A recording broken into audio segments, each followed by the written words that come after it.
My name is Ari Singer. I'm the CTO of TrustiPhi. We're a partner of Micron's, and we've been working with them for several years to support Authenta.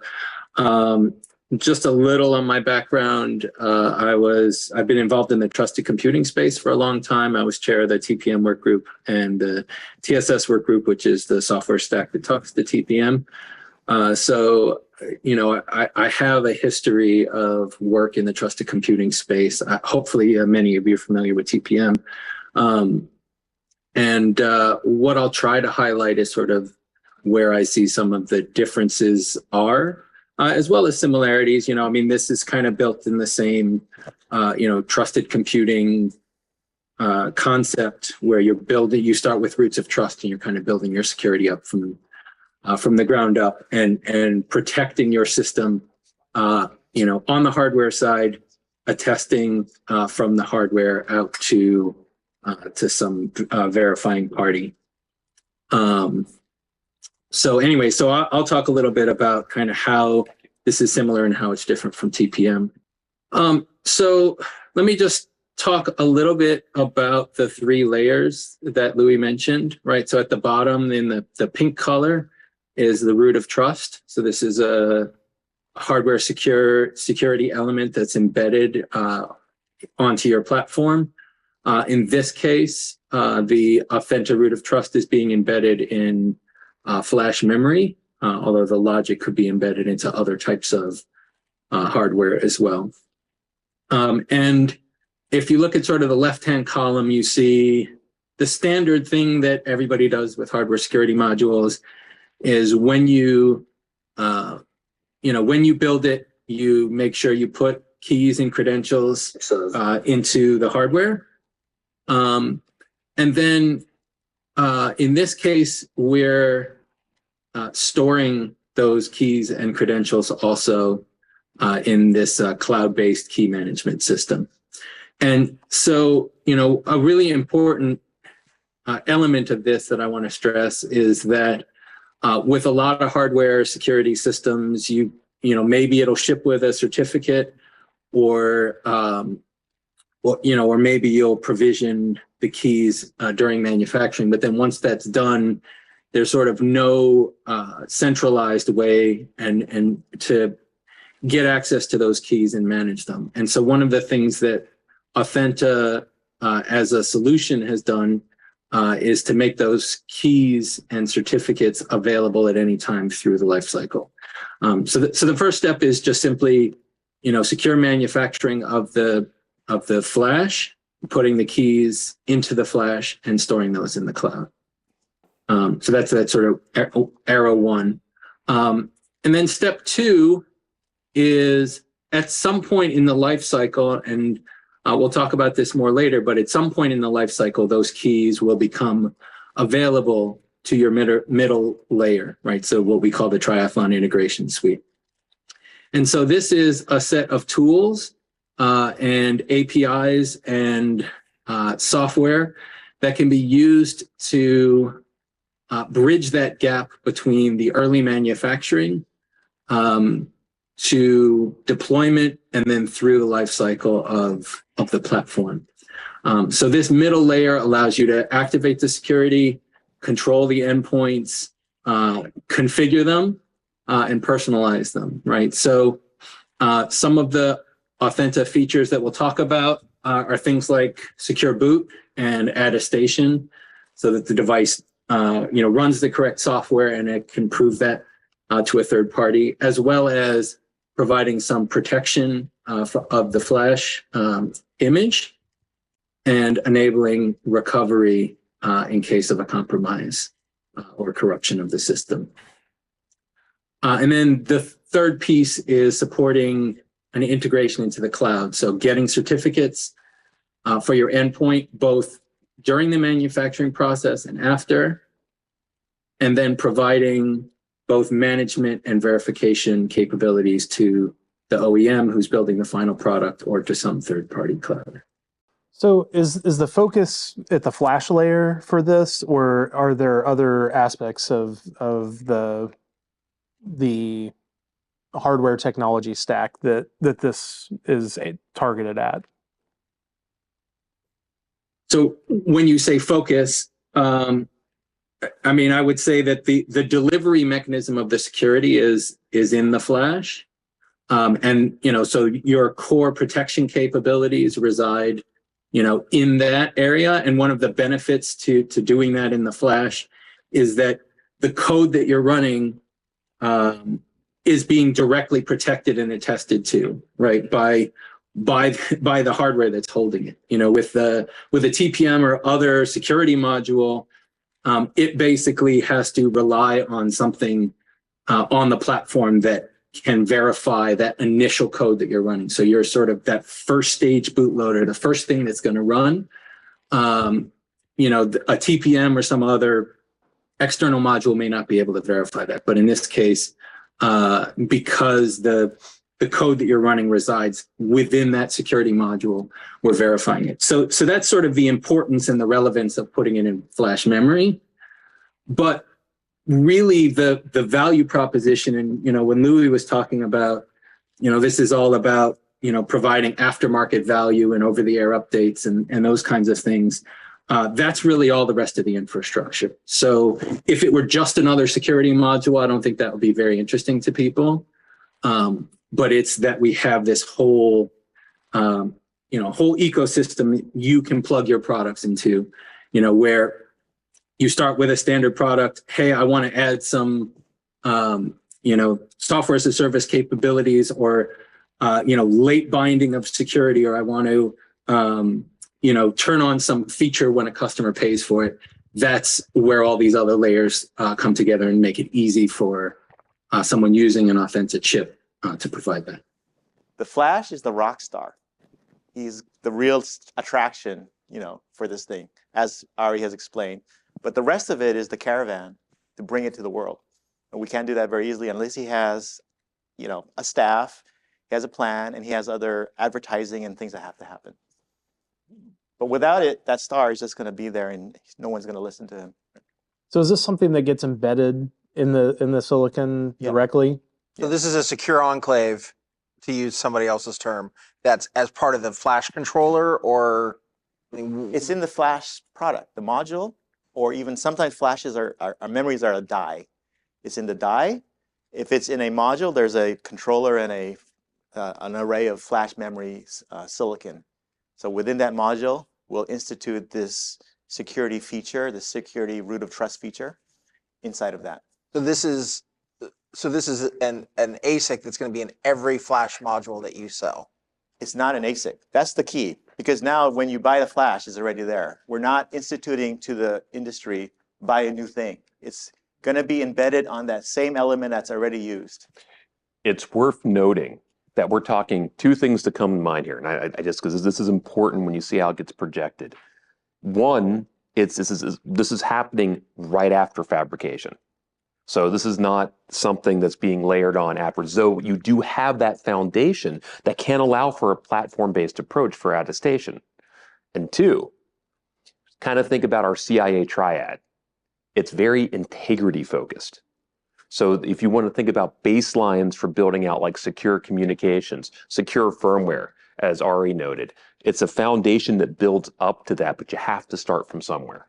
And what has been done here, what Ari is talking about, is taking it at as fundamentally as low level as you possibly can, and then building trust from there. And with it being the root of the trust, what is being done to protect it from a supply chain standpoint? So what you can do there from a supply chain security perspective, and I'll be introducing myself later, I'm Chuck White from Fornetics, is that you also have we talk about that idea for integrity. And Michael, to your point, it gets into the idea of concepts like remote attestation. And the fact that just like you can have a distribution channel for these device identities to federate across a supply chain, separate from the physical supply chain itself. So in a sense, because you have two distinct paths, from an attack vector perspective, to violate them, you would have to attack both.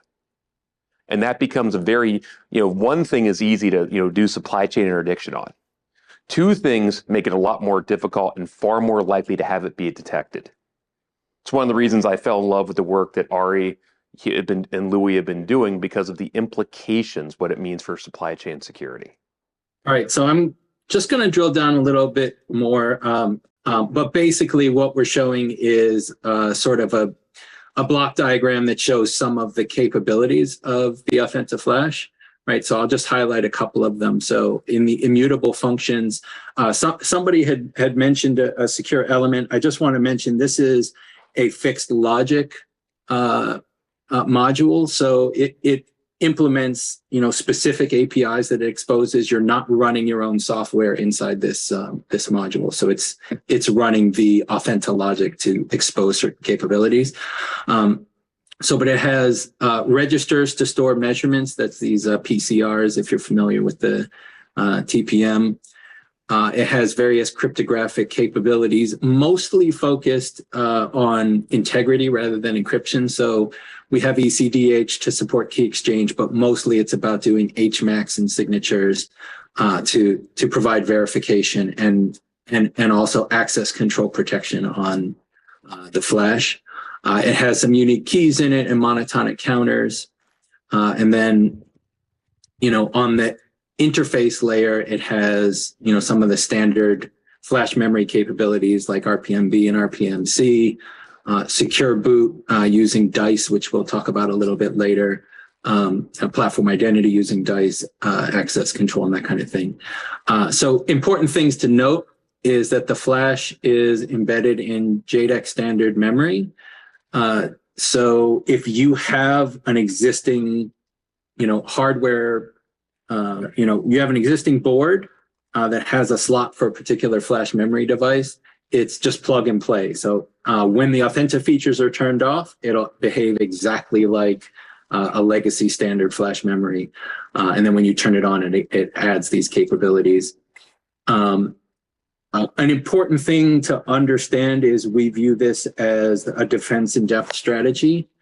So it's not going to be the only security you have in your system, but it layers on top of it. And so it provides its own secure boot independent of the processor. If you have a secure boot solution already, you can layer this on top of it. And it supports all 5 of the NIST roots of trust, where you kind of talk about protecting it from boot, up through applications. So I'm not going to talk any more about this unless people want me to, but are there any questions about the Authenta root of trust itself? So to John's earlier question, is this integrated at the die level on the memory, or is this at the controller? Like, can I take any flash and add this, capability to it, or is it embedded and requires the flash itself to be able to support this? You have to have this flash is going to be standard, but you have to have the flash that has this feature already in it. Okay.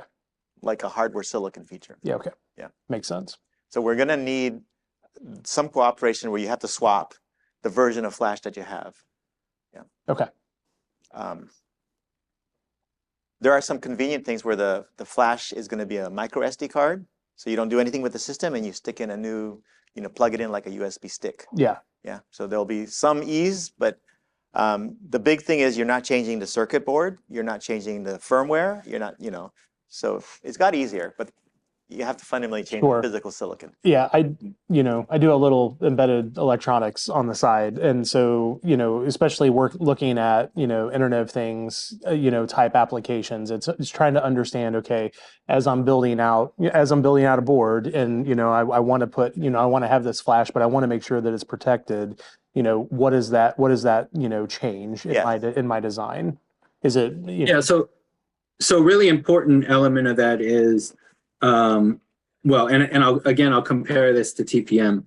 With a TPM, you would have to design the board specifically to support a TPM, right? It's a discrete chip that you have to add in. Mm-hmm. It has to be tied into, how you boot the system and all of that, right? So you need a root of trust for measurement.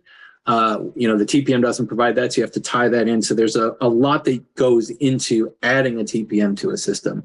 Whereas with Authenta, if you have a system that has flash memory and you can acquire an Authenta part, a flash memory device that has Authenta that's compatible, then it's just literally plug and play. Awesome. Okay, so we talked about the bottom layer. This is the middle layer, the Triathlon integration suite. So the purpose of this is to essentially seamlessly support the management of the device across its life cycle and integration into the upper layers. And this is really, a challenge that the security market, security hardware market in particular, has dealt with for many years.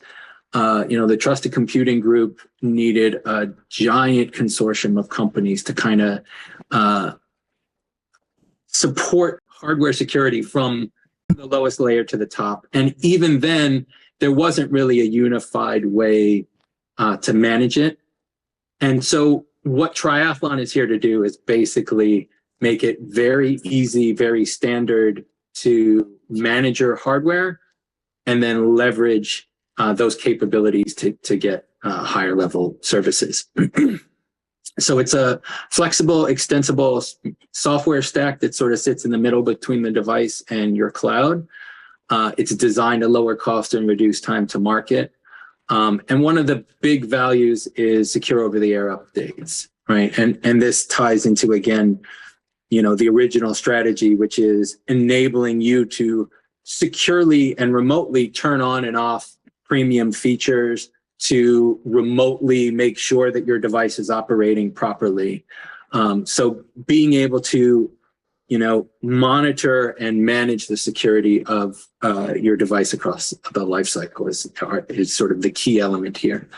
And just, if you look at the diagram here a little bit, you'll see you have your fleet of devices at the bottom. You can use Triathlon, and I'll be demonstrating this a little bit later in the development cycle, to help you build your software and incorporate the security right as you're developing it. And then once it's out in the field, supporting it across its operational life cycle. So what's my interface from a hardware level into this? Like how does the software to hardware interface work? Yeah, so depending on which type of flash memory you're using, you may need updated drivers that just know how to talk, Authenta language. And to access the cloud service, if it's calling out to something, you would need a small device agent that doesn't really serve a security role as much as just a translation layer to allow the device to talk to the cloud. And really, there's end-to-end security because the key is held in the hardware and the key is held in the cloud. And so the device agent enables you to use whatever communication mechanism you want to transfer the messages sort of back and forth from the cloud to the chip. And so within this layer, I should mention there are sort of two key components. So on the left, TrustiPhi's Triathlon software. That's the software that my company has built. It's there for setting up the device and the platform identity capabilities, monitoring the device integrity and validating it, and then those secure over-the-air updates. And then Fornetics provides us a secure hardware appliance that is a hardware security module for holding these keys. If you want to manage the security of your device, you can get a box in your facility, right? So that only devices that are physically within your boundaries or within your network can access this this server, which has all your keys and manages your devices, or it could be hosted. The demonstration I'm doing today is hosted in it can basically be anywhere. And then supporting key transfer for key management across the life cycle. And then at the top is the Authenta Cloud. And this is something which, I really want to stress is very different from what you typically see with hardware security modules. And I kind of alluded to this before, where the manufacturer, like of a TPM, for instance, they generate this secure chip. They maybe create a certificate and stick it down in the device, and then they're done with it. It's kind of up to the end user to build that security infrastructure, right? And here in the Authenta Cloud, what we have are all of the things that you would want to do to actually translate security into value. And I'm sorry that I sound like a marketing guy, because I'm really a technical person, but what it has is it has the key management system, so where all the keys live. It's integrated with a certificate authority, so you can get real-time certificates for your devices, not just during manufacturing. It has support for storing your golden measurements. So when you manufacture it, you may not know what software you want to run on it, or what's going to be good, or you may have an updated version. So this provides an easy mechanism for you to store, here are the golden firmware images that I want to have on my devices. Tracking and tracing, and basically supporting you when you want to monetize, turning on one of these features, supporting that billing function. All right, so just quickly, we have a number of slides which just give examples of of how this architecture can be used in practice. So this first blueprint is around supply chain assurance.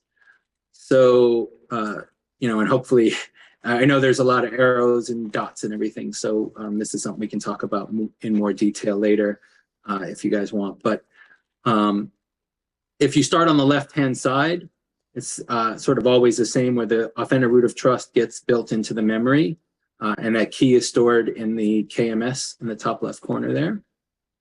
And then as it starts going through the supply chain, you may be in electronics manufacturing service where they're putting the system together, and they want to put an initial trusted image and embed the Authenta Flash onto the board. So you have secure manufacturing that happens there, and because of this KMS at the top and the ability to sort of grab these keys at any time across the life cycle, you can set this up securely and pass it along even to untrusted places, an untrusted integrator at the next stop, where they have access to the hardware, but they don't have access to the keys, so they can't make any changes. And then as it passes through that supply chain, maybe you have a trusted integrator, and they can get access to the keys through the KMS, through a Fornetics box, for instance, and make updates. And then when it gets to the OEM, that's when the product is fully built, and all of the security settings can be turned on at that point. And then you ship to the customer. And again, in a lot of cases, you don't trust your customer isn't going to try to hack your device, rootkit it or whatever, so that they can, get the free heated seats without paying for them. And then over time, again, because we have sort of the full lifecycle management, if it comes back to the factory, we can use those keys to update it. Or if the OEM or whoever is delivering this manages the keys in their cloud, you can have over-the-air updates in real time to your product. Any questions about the supply chain process, sort of the life cycle of managing the device? What breaks along the way if the cloud is not accessible at points in this process? It depends. It depends on how you set up your device. So for instance, one of the features is you can lock the flash. Areas of the flash can be locked so that they can't be written to. And so if you don't have access to the key, then those areas which are locked, can't be modified. You can't change, your golden measurements and other settings. So at those times, you'd have to be sure as you're passing it from site to site that whatever actions are going to be taken at that stage, aren't going to be blocked by the root of trust itself. Okay, thank you. Mm-hmm. But Jody, that's a good question because you see the manufacturing flow dependent on the arrival of keys. We've architected that around that problem too, or that possible danger. We've created batch of deliveries. So the industry orders flash in batch modes, in a reel or in a tape. And we also allow for the delivery of the keys for each of those reels. So they'll just buy a whole bunch of flash, deliver a big database of keys, and then they cut the ties on how much real-time connectivity you need during the manufacturing process. Then our answer is correct, depending on what you're going to be using the keys for. The keys are signed commands that control the device, configure it, and sometimes you need it to read something, right? If you don't have the keys, you won't be able to do things. But here's the thing, we're not trying to own the keys. When we deliver the key, we want the OEM to replace it and own their own key so that they can do their own thing. They can control their destiny. Far be it from us that the US government is going to depend on our cloud service to institute the crafting that they need. We hand over control, we hand over that capability to the OEMs. So we are in this mantra of building trust, not saying that we give it. We actually need the ecosystem to corral around us. Okay. Yeah, and what Louis said kind of highlights what I've been talking about, which is that by having the management keys in the KMS available at whatever time the owner of the device decides they want to take control, it alleviates that manufacturer, for instance, from having a secure site to set up those keys. A lot of security systems, you put it in a secure facility, you have like one-time programmable keys that you burn into the device at manufacturing time in a secure facility, and then you ship it out after that. In this case, a manufacturer of a platform doesn't necessarily have to do that. They can wait until the OEM gets it, or whoever is ultimately going to be selling or using this device. You can get the keys at the very end from the KMS and change them at that point. So it allows you to basically decide, when do I want to actually take control of the security of the system. Is this KMS entirely owned and operated in-house? Did you build it from scratch? Is it someone else's, root store product? It's was built by Micron, hosted in AWS. We're building all of these capabilities within But the true roots are offline, I would assume, right? Because the mechanisms around the root key management and the ceremonies involved in protecting those are. Oh yeah, I can jump in on this one. The roots certificates, the root keys for a lot of this infrastructure are literally buried under a mountain west of Pittsburgh, Pennsylvania. That's a backup site in Kansas. And it's worth noting, I love the question that, reference, there's a term in the Department of Defense circles called DDIL, denied, disrupted, intermittent, and latent communications. So a simple way to answer the question that Ari noted and Louis noted, there are architectural considerations. This is, by the way, this is the same thing if you're dealing with human identity. Whether you make a decision that your identity provider is Okta versus Ping, for instance. How much cloud do you have access to drives the deployment. And what makes this so fascinating as an architecture is that allows for that federation to actually happen. Yeah, federation's not just for people anymore. And I think that's probably the real takeaway you can take from this. Yeah, so this is actually very concrete. This is a PC, or this is any kind of mobile device. It has a memory. The memory gets put into the system, and now it's running. But there is another layer of interesting security protection that a customer would want. In this case, you'll see that the rugged computer can go into theater 1. Day 1, it's just a regular employee. In day 2, maybe it becomes another purpose. Maybe it's the business person, or maybe it's actually some kind of special operation person that's in the government. And then when he's done with Theater 2, he'll decide to wipe out all this data. When he's Theater 2, there's all these files that show up that is not, that's only present to him. When he's Theater 1, it's not there, right? This kind of capability, trying to build it at a level of the operating system, you know, where you have software protecting software, is pretty tough. So the attraction here is we've instantiated this as part of the Flash hardware protected schemes. And you'll go ahead and sell this computer, and then there'll be another user of the computer who bought it will institute this service, right? So now there's another revenue stream that comes in, and now you're acting like, for the computer maker, you've changed the personality of the computer and you made it do other things. That's what this example is, and it's a very concrete one. But you can extrapolate this to, again, what I talked about the car. I talked about the car seats turning on and off and having different personalities of cars. You can talk about this with your watch, and you know that very concretely what the watch does today. It not just tells your time, but it also can read your heartbeat. It can also tell you it's you're getting off track, where the nearest coffee is, and it actually can buy stuff for you, right? So we've transformed this PC with this by adding this flash, and you can actually do a SaaS level activation. With the micro SD card, it's very simple. You simply just now add it, and then you change the personality of your PC, right? No. Any questions here? This is we call this blueprints because these are customer examples, the way that they are transforming their business.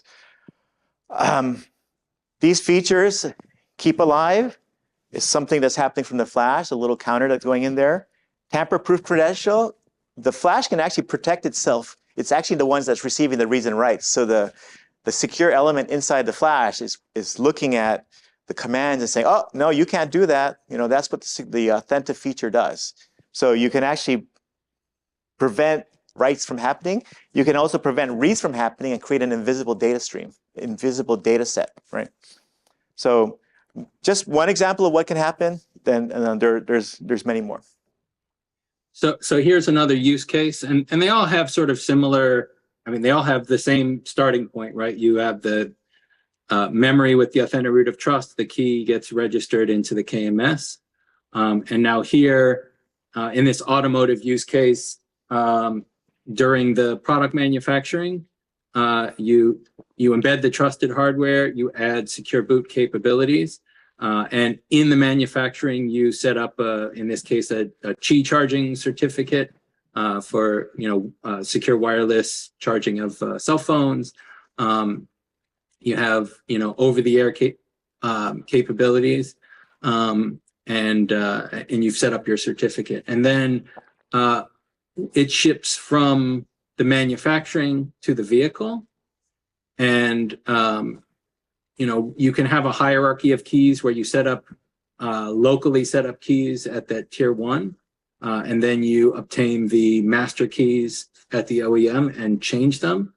And now at that point, when the device is out in the field, you can take advantage of whatever the platform capabilities are, so you know where your fleet is.